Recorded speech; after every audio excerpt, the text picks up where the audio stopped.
Бүгінгі балалар өмірінде заманауи бейне ойындар кең таралған. Заманауи ойындардың пайдасы мен зияны. Ойындар когнитивті дамуға, зейін мен реакция жылдамдығына оң әсер етеді. Командада жұмыс істеу дағдысында дамытады.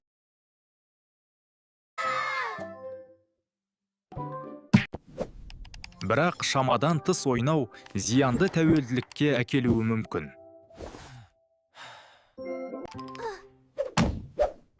Бұл агрессияны, нашар үлгерімді және жалғыздықты тудыруы мүмкін.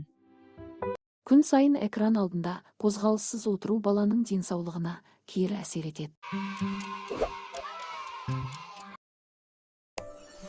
Онлайн ойындар балаларды білмей ақша жұмсауға итермелеуі мүмкін.